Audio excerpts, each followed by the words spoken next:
వంటలకు ఇంతకంటే స్వచ్ఛమైన గానుగ నూనె మరెక్కడా దొరకదు. SRV naturals. ఆర్డర్స్ కై స్క్రీన్ పై నెంబర్ కి కాల్ చేయండి. టీడీపీ అధినేత చంద్రబాబు దూకుడుతో కూటమి ఫుల్ జోష్లో కనిపిస్తోంది. తరచూ 40 ఏళ్ల రాజకీయ అనుభవం అని చెప్పుకునే చంద్రబాబు ఈసారి ఎన్నికలలో తన రాజకీయ అనుభవాన్ని అంతటిని రంగరించారు. ఫలితాలు ఏకపక్షంగా ఉంటాయి అన్న స్థాయి నుండి కూటమిదే విజయం అన్నట్టుగా చంద్రబాబు తన రాజకీయ చాణక్యతతో సీన్ మొత్తం రివర్స్ చేశారు. అంతేకాదు జూన్ 4 తర్వాత తానే సీఎం అని భావిస్తున్న చంద్రబాబు ముందుగానే డ్యూటీ ఎక్కేసినట్టుగా కనిపిస్తున్నారు.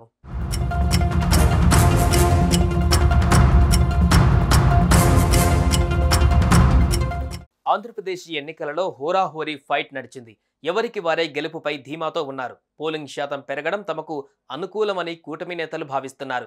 అయితే అదంతా పాజిటివ్ ఓటింగ్ అని వైసీపీ భావిస్తోంది. సీఎంగా జగన్ విశాఖలో జూన్ 9న ప్రమాణ స్వీకారం చేస్తారని ఆ పార్టీ నేతలు ప్రకటిస్తున్నారు. అదే సమయంలో టీడీపీ నుంచి కూడా అదే ధీమా వ్యక్తమవుతోంది. చంద్రబాబు తప్పకుండా సీఎంగా ప్రమాణ స్వీకారం చేస్తారని కూటమి పార్టీలు అభిప్రాయపడుతున్నాయి. మరోవైపు రాష్ట్ర వ్యాప్తంగా అల్లర్లు కొనసాగుతున్నాయి.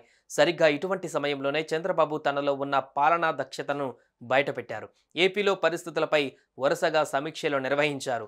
3 కీలక అంశాలపై సమీక్షలు జరిపారు. గవర్నర్తో పాటు ఎలక్షన్ కమిషన్కు వరుసగా లేఖలు రాస్తున్నారు. రాష్ట్రంలో ఉన్న పరిస్థితిని తెలియజేస్తున్నారు. దీంతో చంద్రబాబు సీఎం పదవిలో పరకాయ ప్రవేశం చేశారని సోషల్ మీడియాలో ప్రచారం జరుగుతోంది.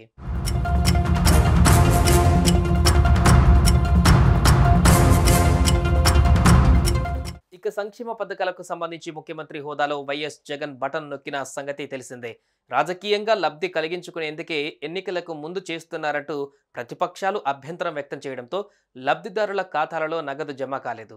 పోలింగ్ అయిన తర్వాత కూడా నగదు జమ కాలేదు. నిధులను కాంట్రాక్టర్లకు చెల్లించేందుకు ప్రయత్నాలు జరుగుతున్నాయని టీడీపీ శ్రేణులు ఆరోపించాయి. దీనిపై చంద్రబాబు గవర్నర్కు లేఖ రాయగా ఆయన ఆదేశాల మేరకు నిధులు విడుదలయ్యాయి.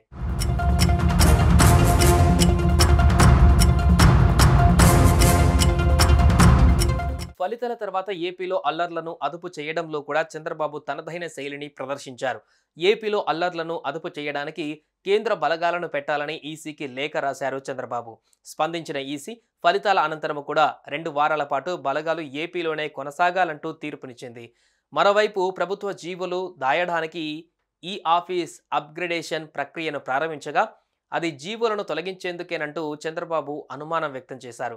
తక్షణం వాటిని నిలిపివేయాలని కోరారు. దీనిపై స్పందించిన ఈసీ అప్గ్రేడేషన్ ప్రక్రియను నిలిపివేయించింది. చంద్రబాబు నాయుడు సమీక్షలు జరిపి కోరడంతో గవర్నర్, ఈసీ ఆమోదముద్ర వేశాయి. ఇవన్నీ చూస్తుంటే చంద్రబాబు అప్పుడే సీఎం సీట్ ఎక్కేశారా, పరకాయ ప్రవేశం చేసి సింహాసనాన్ని అధిష్ఠించారా అని టీడీపీ శ్రేణులు సంబరపడుతున్నాయి.